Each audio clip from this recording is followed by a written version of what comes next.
आप लोगों के सामने बात कर रहा हूं, बस यही बहुत है। नहीं तो और आप लोगों की दुआओं ने मुझे जिंदा रखा है, जो आज मैं चल फिर रहा हूं। मैं दवा पे जीता हूं। मेरा परिवार बिखरा हुआ पड़ा हुआ है। वो हरामखोर कहता था करोड़पति मैं हूं, खुश ये कैसे रहता है। मेरा छोटा सा कुनबा था भाइयों, और मैं अपने छोटे से कुनबे को लेके खुश रहता था, लेकिन उन लोगों को तकलीफ थी। एक और तारीख, एक और इंतजार और एक और झटका उस पिता के लिए जिसने अपने बेटे को खो दिया है।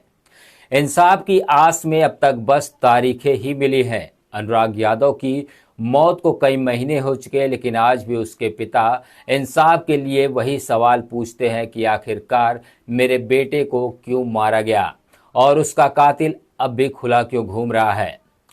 2 जुलाई को एक बार फिर से अनुराग के पिता को बुलाया गया था तारीख पर, लेकिन अब फिर से तारीख आगे बढ़ा दी गई है। अब तारीख जो है वो 7 जुलाई को है और 7 जुलाई को एक बार फिर से सुनवाई होगी।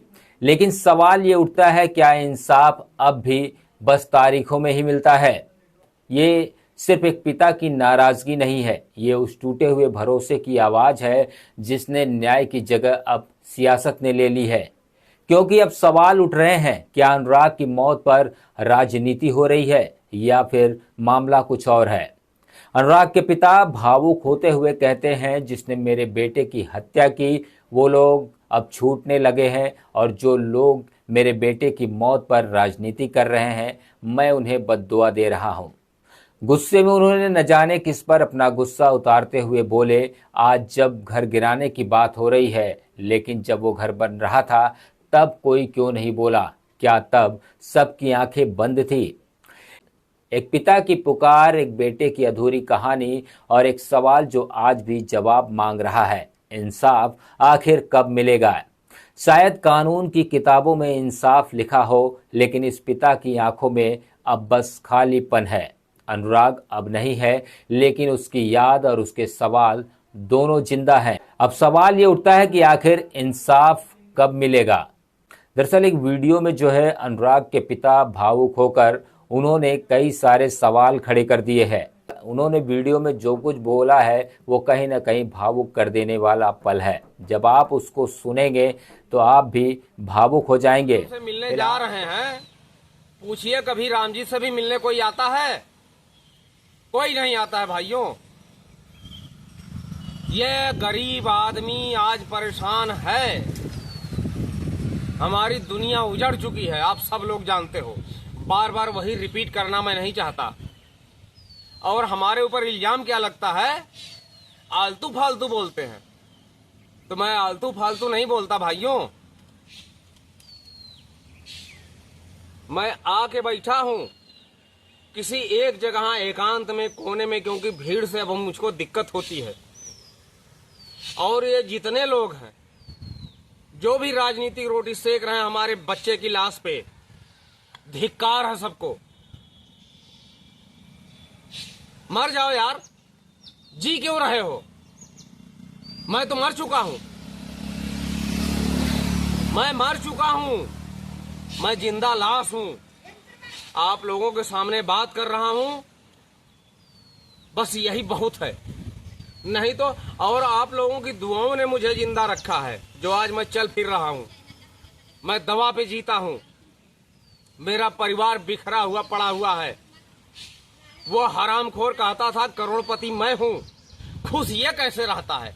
मेरा छोटा सा कुनबा था भाइयों, और मैं अपने छोटे से कुनबे को लेके खुश रहता था, लेकिन उन लोगों को तकलीफ थी।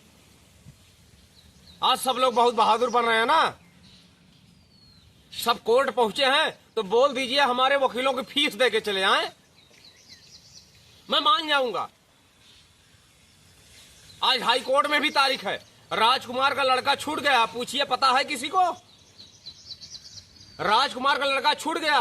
लाल मोहन के लड़के की आज तारीख है, कल ललता की तारीख है। हाई कोर्ट भी देखने कोई जाता है? कोई नहीं जाता। हमको लोग बेवकूफ बनाते हैं। जिनको पढ़ाई का ABCD मालूम नहीं है वो मुझ जैसे इंसान को बेवकूफ बनाते हैं जिसकी दुनिया लुट गई है। बात करते हैं लोग।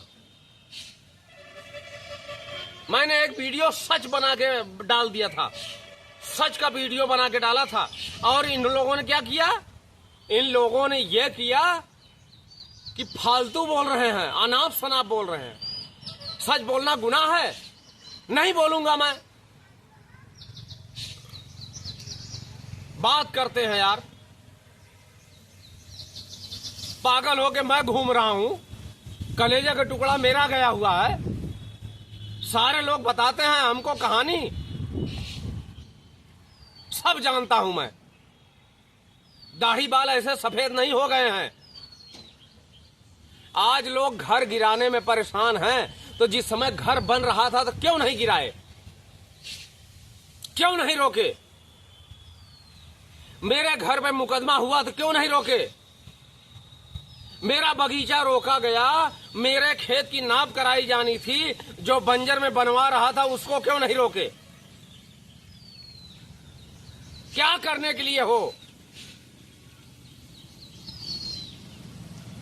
मजबूर गरीब आदमी परेशान है, अगर वो बोलता नहीं है तो सब लोग चाहते हो तो मार दिया जाए, तो मार दो यार, मैं खड़ा हूं, आओ मुझे भी मारो। मैं जीना नहीं चाहता, मैं जीना नहीं चाहता इस दुनिया में, मुझे शौक नहीं है जीने की। और जितनी बातें लोग करते हैं ना, अगर उतना काम करते तो आज मैं बेऔलाद नहीं रह जाता। आज मुझे कंधा देने वाला कोई नहीं है। बात करने के लिए बहुत सारी बातें हैं, कर लो यार सब लोग, सेक लो राजनीति की रोटी।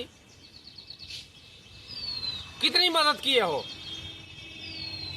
आज जो ये घटना हुई है, ये सारी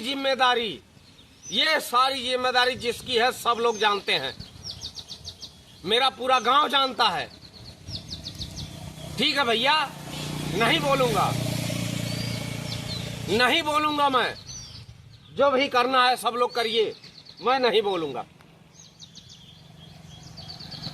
मुझे कुछ नहीं आता, गरीब आदमी हूं, बस इंसाफ चाहता हूं।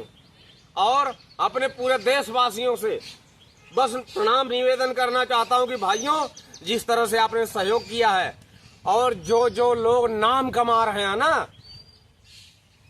इन सब लोगों को मैं बद्दुआ देता हूं, सुकून की रोटी नसीब नहीं होगी यार। ये पागल गरीब बाप तड़प रहा है आज। बस, धन्यवाद, प्रणाम।